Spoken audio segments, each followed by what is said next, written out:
अनुरोध करेंगे भगवान की मंगलमय कथा प्रारंभ करें और मधुर मधुर वाणी से थोड़ा इनका सबका उत्साह वर्धन भी करते रहिए। बड़े संकोच में बैठते हैं कथा सुनने के लिए। आराम से बैठिए। बच्चों को, सभी बच्चे आपके हैं। अगर आपके पड़ोस में कोई बच्चा शैतानी करता है तो आपका भी कर्तव्य उसको डांट तो संभाल दीजिए। अगर आप नहीं बोलते हो, बच्चा तुम्हारे सामने कोई शैतानी कर रहा है, कोई गलती कर रहा है, तो देखने वाले समझदार व्यक्ति को ये दोष लगता है कि कोई गलत रास्ता पर जा रहा, आप टोक नहीं रहे हो, संकोच में बैठे हो। इसलिए ऐसी कथा सुनाइए कि हम सुधरे और दूसरे को भी सुधारते रहें। बोलो यज्ञ नारायण भगवान की जय। दोनों हाथ उठा करके श्री व्यास जी महाराज की जय हो। जय जय श्री राम सीताराम। हरे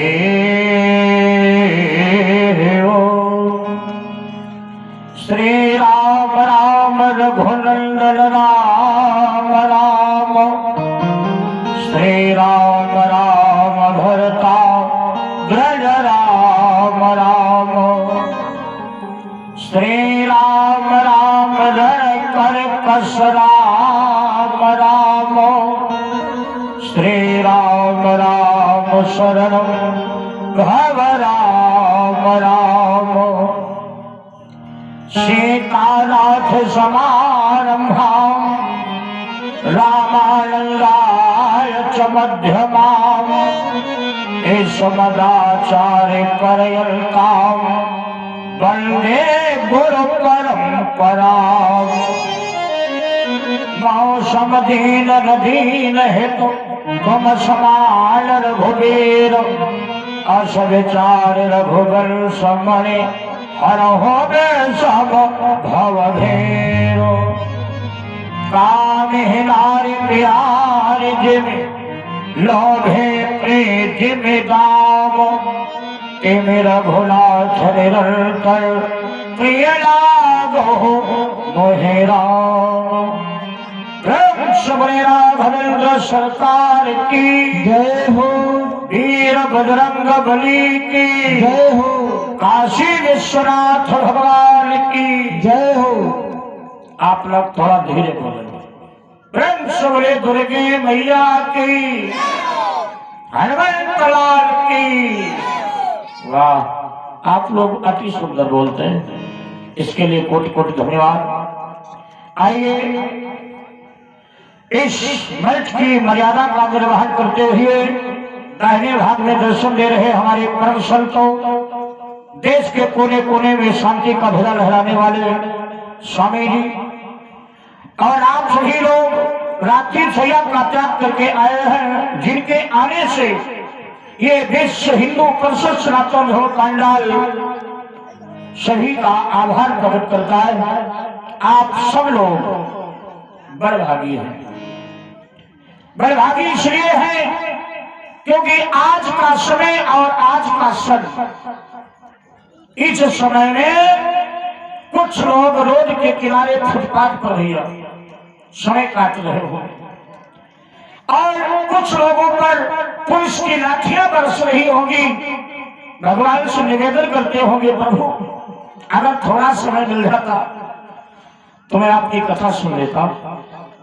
और बंधुओं, कुछ लोगों को आज की तारीख में हो सकता है सजा हो चुकी हो, और एक आप लोग हैं, कितना बड़ा भाग्य है जो भोले बाबा के दरबार में बैठे हो। ये भैया लड़का है, आप लोग सब ठीक हो। एक होता है पुत्र, एक होता है सुपुत्र, एक होता है कुपुत्र। यही टहल है लड़का।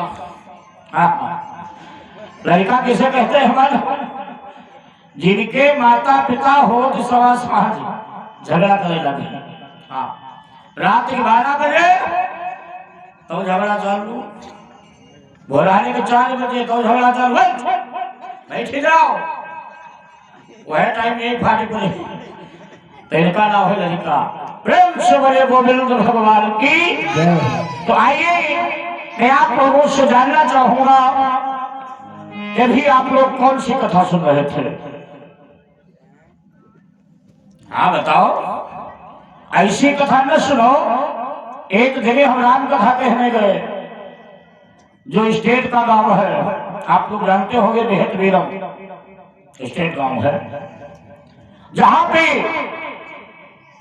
भाई मंत्री की बहन रही हो, क्या कोई कमी है? 7 दिन तक खूब चिल्लाए और लास्ट में जब चलने लगे, तेजमान जी पीछे पीछे आ रहे, महाराज थोड़ा रुक जाओ। तो हमने पूछा भैया कोई गलती हो गई? तो बोले नहीं महाराज जी, कथा बहुत अच्छी लगी, बड़ा आनंद आया, लेकिन 7 दिन में हम ये नहीं जान पाए राम राक्षस हते कि रावण राक्षस होते। हमका बहुत ठीक, चिल्लाते चिल्लाते हमारी नरी पड़ गई। हमने कहा भैया न राम राक्षस थे न रावण राक्षस था, राक्षस थे हम, जो तुम्हें समझा नहीं पाए। तो ऐसी कथा न सुनो। एक और कथा सुनने का मतलब है कि कथा सुनो और सुन करके जीवन में उतारो, तब लाभ होगा। अच्छा, एक निवेदन और है, आप लोग ही बैठी हैं, आप लोग ही बैठे हैं, मैं जानना ये चाहता हूं कि राम कथा को मानने वाले कितने लोग हो? हाँ, हाथ ऊंचा करो। इधर कितने लोग आए हो? बहुत सुंदर, अच्छी बात है। राम कथा को मानते हो, अच्छी बात है, लेकिन राम कथा की, ध्यान दीजिएगा, राम कथा की कितने लोग मानते हो? जरा हाथ ऊंचा करो। उसमें लिखा है कि प्रात काल उठ गए रघुनाथ, मात पिता गुरु नावह माथा। क्या बात भाई, चाय प्यास लगी का? गलती तुम्हारी नहीं, जाओ प्रेम से बोले गोविंद भगवान की। आप कितने लोग बैठे हो? ये 14 वर्ष की गीता है। कितने लोग ऐसे हो जो अपने माता पिता को रोज प्रणाम करते हो? बहुत सुंदर। इधर हाँ, उसका भी निदान है। अगर नहीं करते हो तो अभी 5 दिन है, मैं कल रुकूंगा और परसों की मध्याह्नकालीन मेरा रुकूंगा, उसके बाद मेरा प्रस्थान थाना सकरन होगा। तो कल से आरंभ कर दो। देखिए, प्रणाम करने से 4 चीजें मिलती हैं, 4 चीजें तो खरीदने से नहीं पा सकते हो। मनुस्मृति ने लिखा है कि अभिवादन शीलस्य नित्य व्रत हो पिसे बिना, चत्वारि तस्य वर्धन्ति आयुर्विद्याय शोभनम्।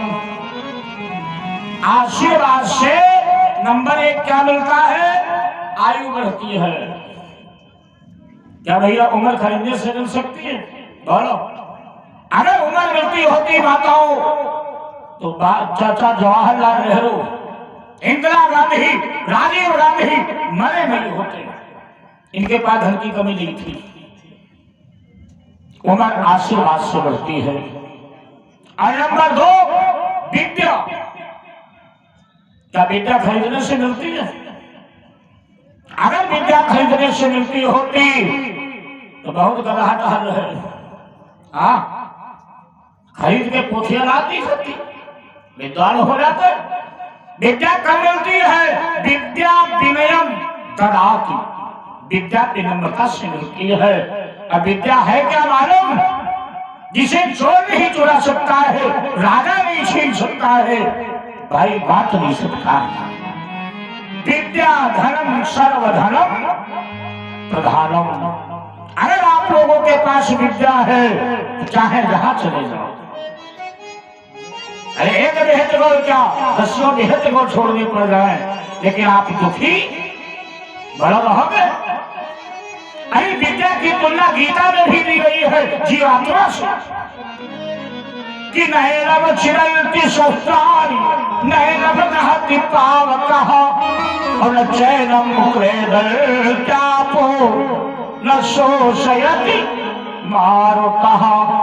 जैसे जीवात्मा को न ऐनम माने जीवात्मा जैसे जीवात्मा को अग्नि जला नहीं सकती, पानी सुखा नहीं सकता, कोई अस्त्र भेदन नहीं कर सकता और काल खा नहीं सकता, ऐसे ही विद्या है।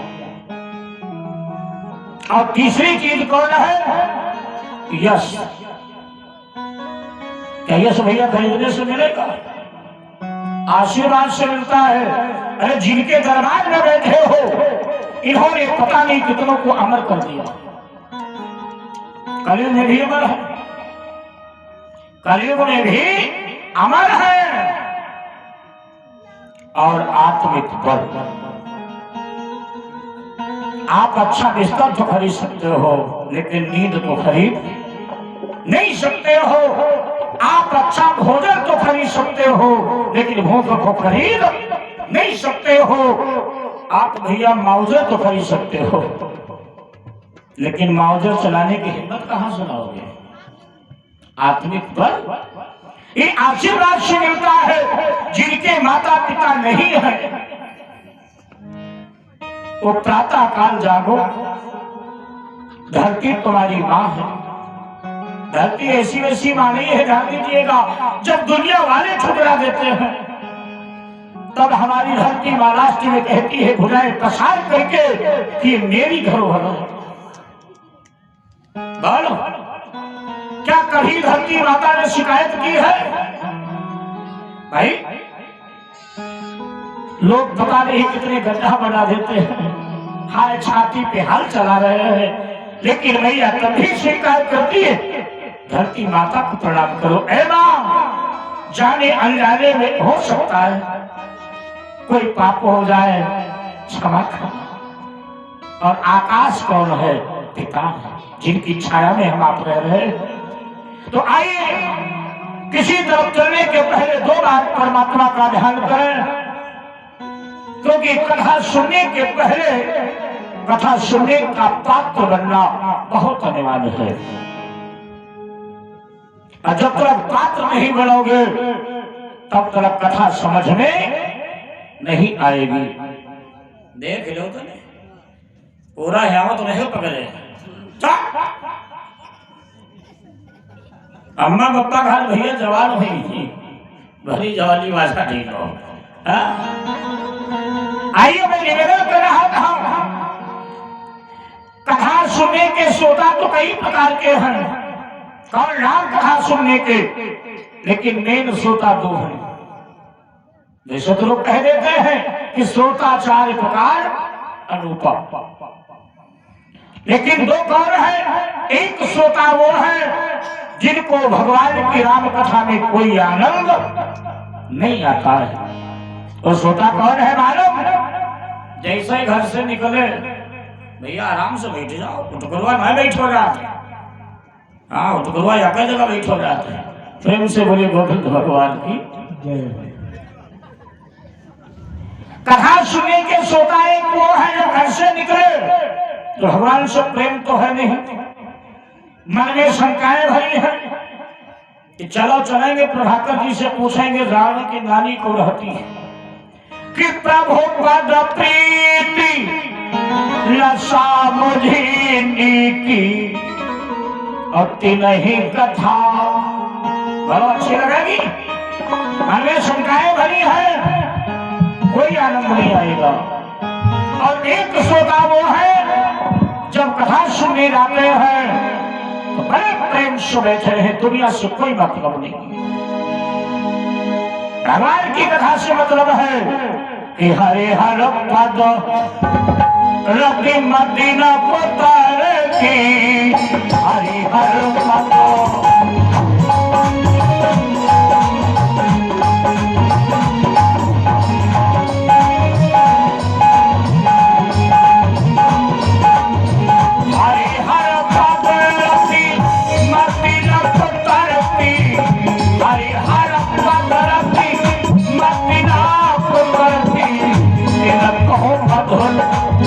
कथा रघुबर की, कहो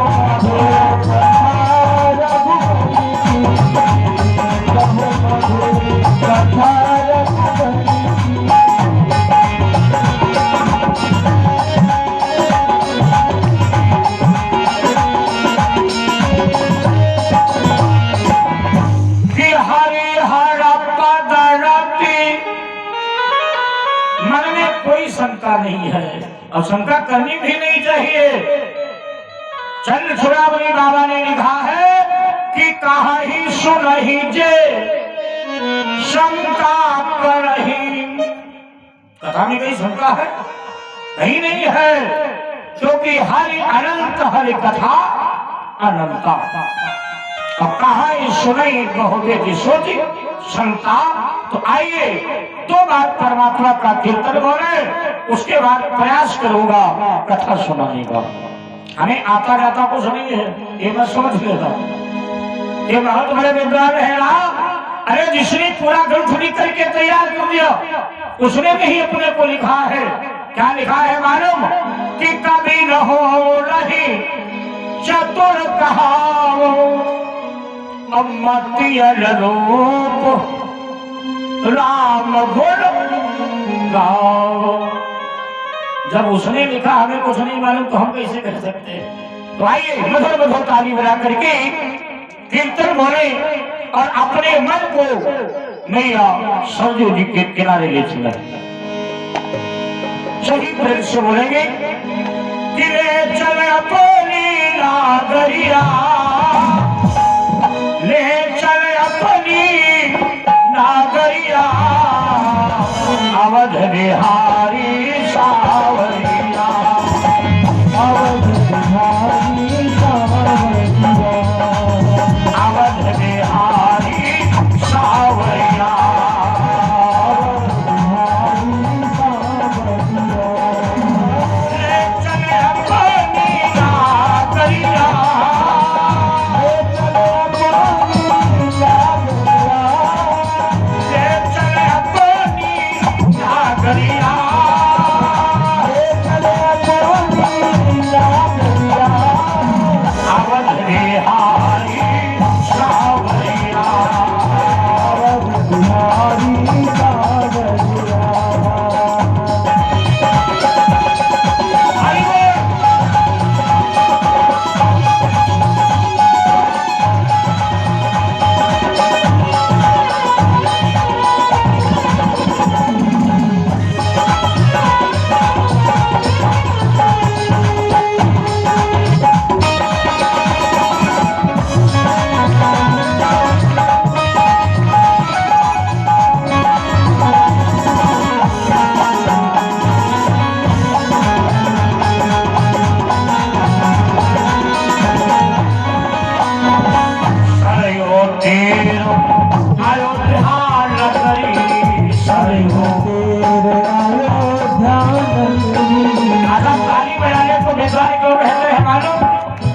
होशियार है, अब आपको वो भी सतर्क कर रहे हैं। विज्ञान का शोध है, जब आप ताली बजाते हो तो ब्लड सर्कुलेशन जो है, मैं नहीं कहता हूँ साइंस कहती है, खून का दौरान बढ़िया होता है।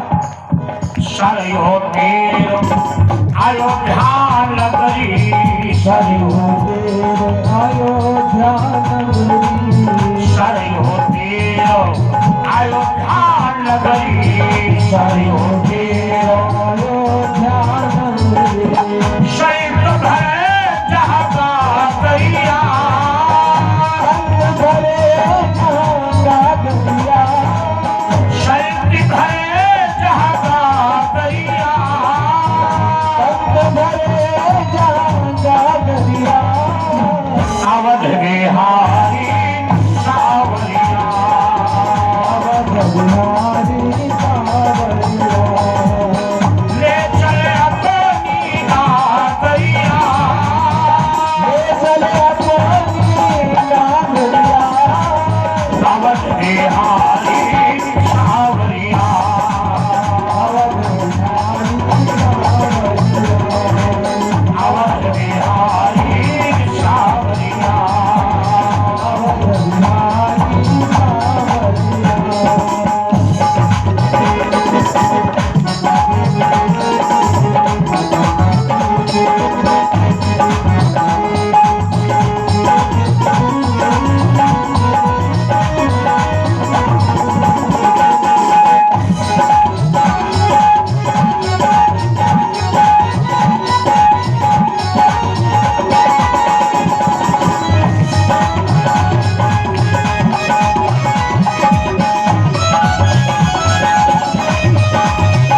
लोग कथा सुन रहे थे कि राम जन्म के हेतु अनेका परम विचित्र एक ते एका।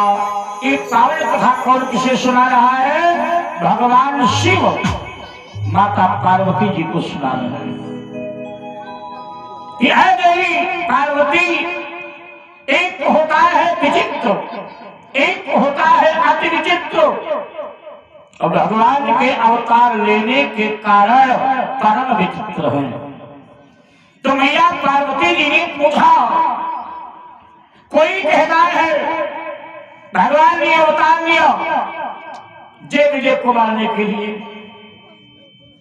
कोई कहता है नारद जी ने श्राप दिया। अभी आप लोग सुन रहे थे ना, नारद कारण कवण श्राप मोनी दीन्हा अब का अपराध रमापद। मैं सुन रहा था वहां से बैठे बैठे, लेकिन हो सकता कभी कभी गाड़ी भटक जाती है। हाँ भाई, अच्छी अच्छी गाड़ी का ब्रेक फेल हो जाते हैं। मैया पार्वती ने पूछा क्यों? जब भगवान शिव ने कहा तुम्हारे जो गुरुदेव हैं उन्होंने भी भगवान को नहीं बख्शा। खैर आइए, वो बात तो नहीं बताएंगे हम, लेकिन आगे बढ़ेंगे। अगर कोई कह दे कि गाड़ी हमारी खड़ी है, भाई मैं चलाऊंगा तो तुम चलाओ, गाड़ी तो बहुत है संसार में। मैया पार्वती पूछ रही है, एक बात बताओ, त्रेता युग में राम जी ने मनुष्य का अवतार किस कारण लिया? रामचरितमानस में रावण हुए हैं 4, ध्यान दीजिएगा। इस पर लिखा है कि एक रावण जय विजय में जुगल जलंधर आप, और चौथे तीजे रावण शंभु गण, और चौथे भानु प्रताप।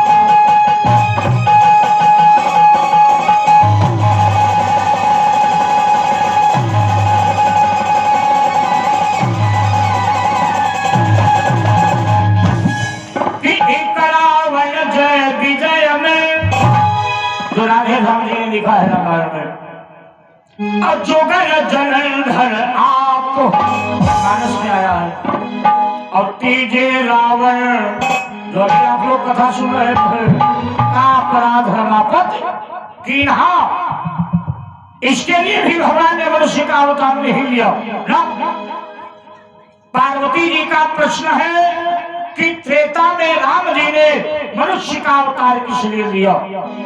तो भगवान शिव कहते हैं, देवी एक राजा हुआ है भानु प्रताप, आप सब लोगों ने पढ़ा होगा, संक्षेप में बताएंगे। राजा भानु प्रताप इतना प्रतापी राजा हुआ है। एक बात और बता दो, भगवान की कथा या तो चालू होती है राजा रानी से, या तो भैया चालू होती है पंडित पंडिताइन से। कथा के पहलू दो हैं, ये कौन है सुने हो? ये गुप्ता जी थे, गुप्ताइन थी, सुना है कभी? बोलो। पंडित जी जा रहे हो चाहे जैसे भी रहे, पंडित यहाँ तुम्हारी हिम्मत हो और कह के देखो, अगर लाठी न चल जाए, ये जैसी कानून बनेगा हो तो हाँ बड़ा विरोध होगा भाई, बात नहीं सकते। तो बुद्धिमानी यही है, काने को काना कहो काना जाई रूठ, तो धीरे धीरे पूछ लो कैसे रहा है तुम्हारा झूठ, कोई झगड़े ना। तो राजा भानु प्रताप ने अक्सर राजाओं का राज छीन लिया, ध्यान दीजिए। और जिसका भैया राज छीन रहेगा क्या वो साधारण बैठेगा? एक महात्मा बन गया, उसने नाम रख लिया कपट गुनी, जंगल में रहने लगा। एक दिन की बात, राजा भानु प्रताप शिकार खेलते हुए काफी दूर निकल गए। एक बात और बता दूं, अगर बाबा भैंसुर होता, अलग कोई बात है, अगर बाबा भैंसुर होता तो कहां छुपते चोर, और जंगल न होता तो कहां छुपते? मोर। कपट मुनि की बड़ी बड़ी दाढ़ी है, बड़ी बड़ी जटाएं हैं।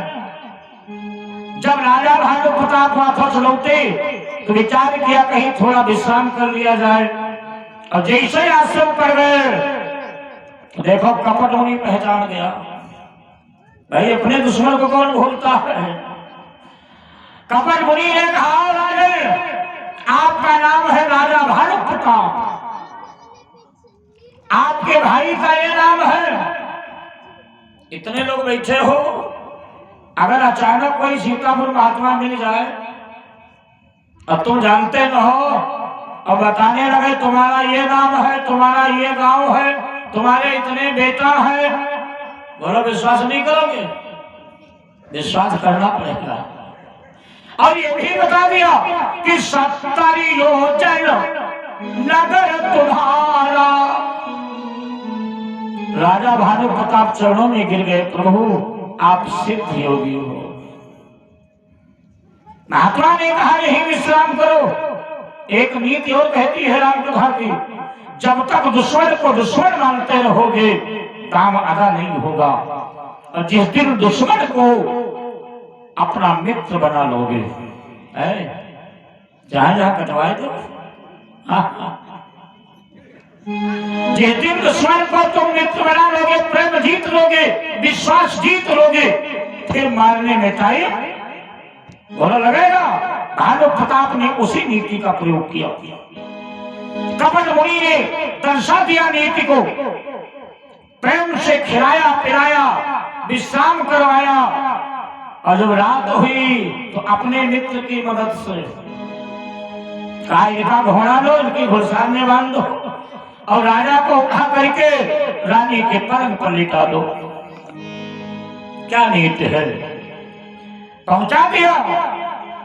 और जब राजा भानु प्रताप सो करके जागे, भाई जहां शाम को सोए हो तो ध्यान है तुमको, याद आ गई मैं तो महात्मा के आश्रम में लेटा था, पलंग पर कैसे आ गया? बोले कुछ नहीं, रानी सो रही है। चुपके से निकल लिए, घोड़ा देखा घुड़साल में बंधा। अब तो पूरे विश्वास हो गया, घोड़े पर बैठे पहुंच गए। आप हो, आप संत हो, अगर आप जैसा संत मिल जाए तो चंद चूड़ामणि बाबा ने लिखा है कि जो ये भांति बनई संजोगा तो रामी कृपाला सही सब लोगा।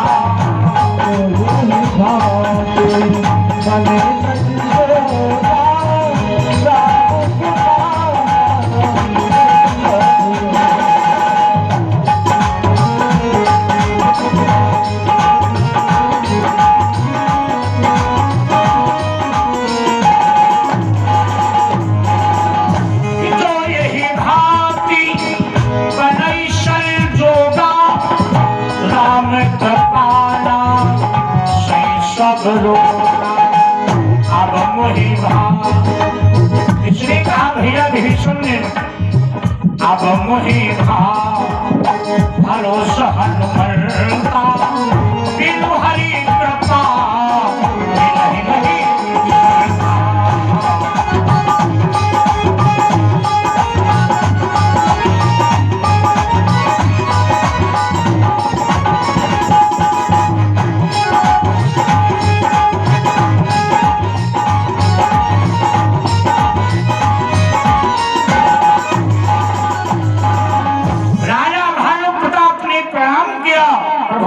संत हो, ऐसी कुछ हमारे ऊपर कृपा करो कि हमारा जीवन सफल हो जाए।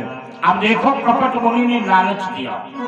ध्यान दीजिएगा, ए राजन, जितने भी धरती पर ऋषि मुनि ब्राह्मण हैं सबका न्योता दो, भंडारा करो और उनका आशीर्वाद प्राप्त करो। ये तुम्हें कहा दक्षिणा दो, आशीर्वाद प्राप्त करो, आशीर्वाद मिल जाएगा तो तुम अजर अमर हो जाओगे। भाई राजा भानु प्रताप, एक बात और बता दूं, एक राजा होता है और एक महाराजा होता है। इस समय राजा भानु प्रताप कौन है? महाराजा। शकल नहीं पाला, मानस में आता है।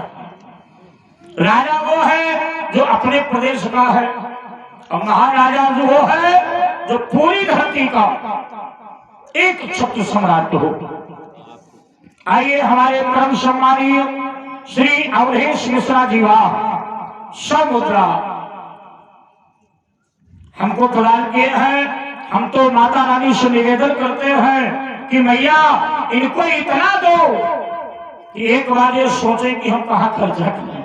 प्रेम से बोलिए शंकर भगवान की। राजा ने निमंत्रण बटवा दिया, बड़ा ध्यान से सुना। राम कथा जो है परम विचित्र है। निमंत्रण बटवा दिया और कपट मुनि ने यह भी बता दिया कि मैं तुम्हारा गुरु का रूप बना करके आऊंगा, पहचानना तुम्हारा काम है। अपने मित्र से कहा एक काम करो, इस राजा भानु प्रताप के गुरु को उठाओ और गुफा में बंद कराओ।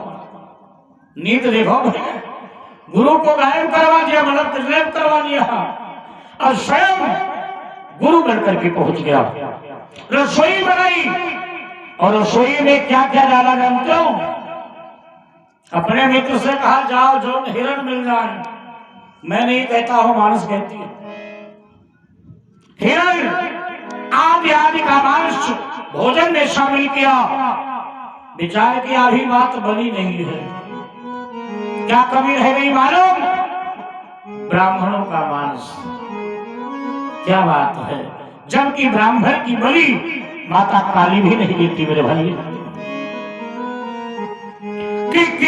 रसोई घोष मासु, वो माने पृथ्वी सुरवानी देवता, धरती का देवता कौन है? ब्राह्मण। ध्यान दीजिएगा, हम तो कभी कभी कह देते हैं ब्राह्मण बनना भैया सब चाहते हैं, लेकिन ब्राह्मण बन नहीं पाते हैं। रामचरितमानस में लिखा है स्पष्ट कि सावधान हो जाओ, अरे जाति को जाति भय मगता। कितना कष्ट लिखता। अब बदनामी किसकी होती है? स्वामी जी मारे गए, बदनामी महात्मा हो चुकी है। वह है कौन मालूम?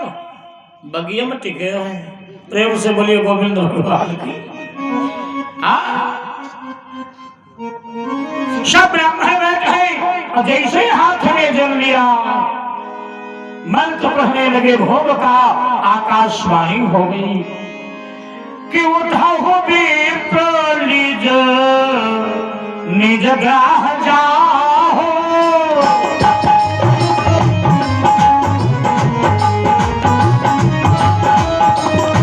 उठाओ विप्र निज निज ग्राह जाओ।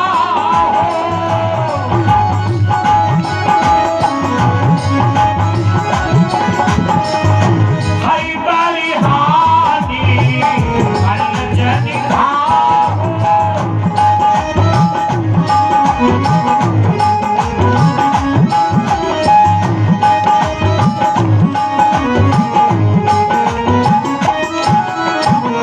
देवताओं ने आकाशवाणी कर दी, भोजन मत करना, क्योंकि इस भोजन में विप्रों का मांस मिला है। अब गलती किसने की? भानु प्रताप ने? बोला नहीं की ना। गलती की कपट मुनि ने ऐसा हथियार ढूंढा जिसके सामने कोई बचाव नहीं हो सकता है। गोस्वामी बाबा लिखते हैं जिसको ब्रह्मा का ब्रह्मास्त्र नहीं मार सकता है, शिव का त्रिशूल नहीं मार सकता है और विष्णु का चक्र नहीं मार सकता है, उसे कौन मारता है मालूम? अरे इसीलिए तो सरकार भी डर रही है कि जो इनकर मारा नहीं मरई, अभी तो साप पावक सो जरई।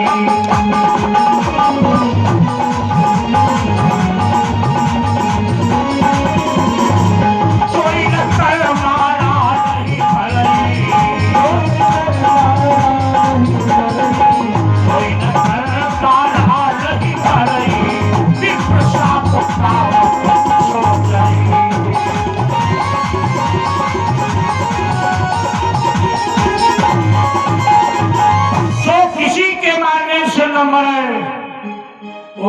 विप्र के साप से मर जाता है। हम बात उनकी नहीं कर रहे हैं, अगर कोई होना तो क्षमा कर रखा।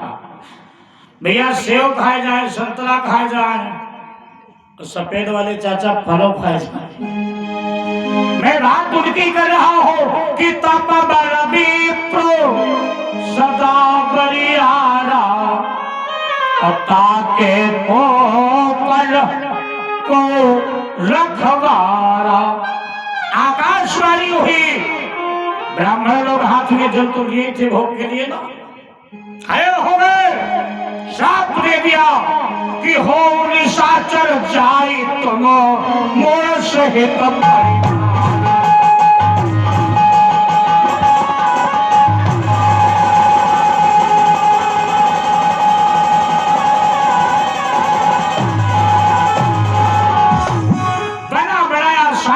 बिगड़ गया।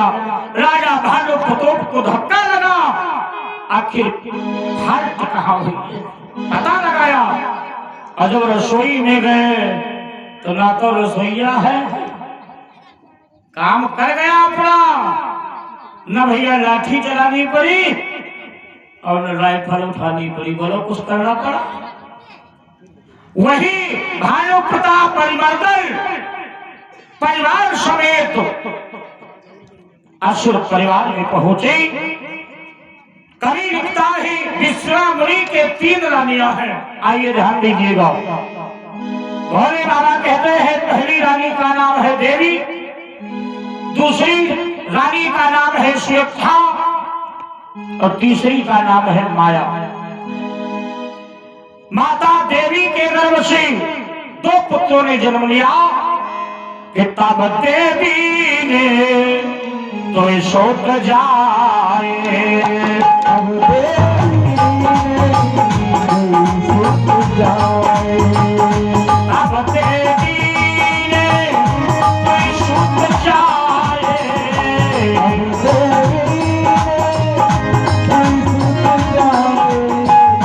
रावण को रंग बहलाए,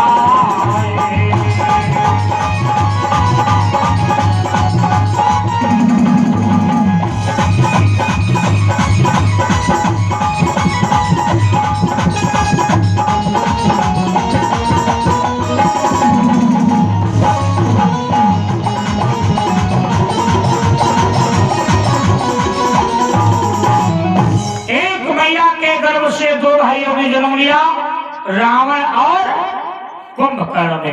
बड़ा ध्यान से सुनना, ये मानस में कथा नहीं आती है जो वर्तमान गीता पर से। और दूसरी माँ कौन है? माया। कि माया के जन्म कर लेखा, अखर दूषण तीसरा शुभ लेखा। माया के गर्भ से खरदूषण तीसरा शूर्पणखा ने जन्म लिया। और एक माँ है जिसका नाम है स्वेच्छा। मैया स्वेच्छा के गर्भ से कितने जन्मे? कि भय स्वेच्छा के सुतया छे, अतिजताया विभीषण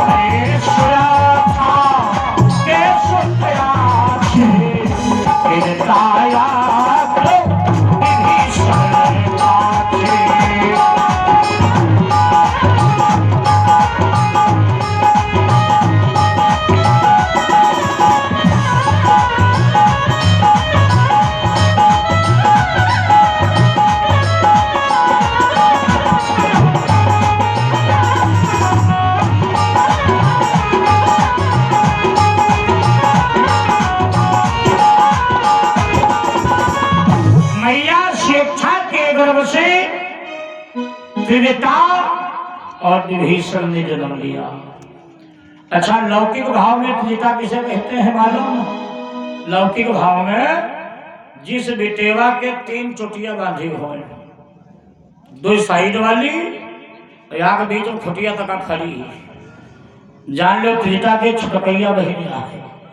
और अध्यात्म दृष्टि में आ जाओ, अध्यात्म दृष्टि में त्रिता उसे कहते हैं जो सतोगुण, रजोगुण और तमोगुण, तीनों गुणों से व्यतीत हो, उसे त्रिता कहा गया है।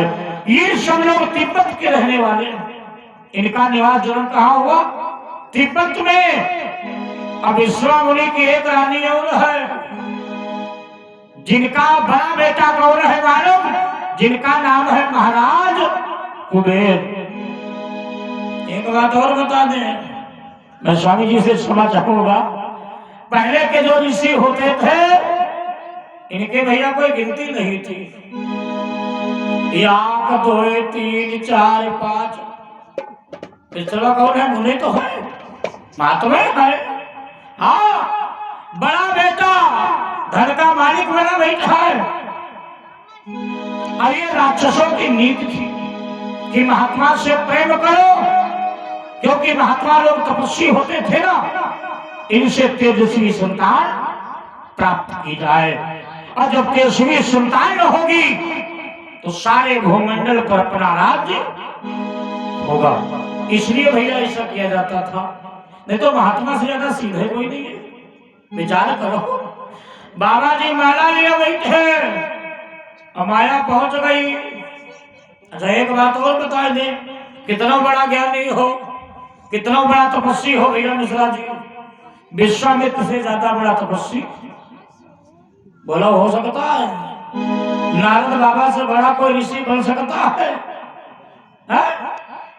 अरे जब माया ने इनको गोता घेरा दिया, मिश्रा मुनि ब्रह्म ऋषि बन गए मेरे भाई, लेकिन थोड़ी गलती खा गए।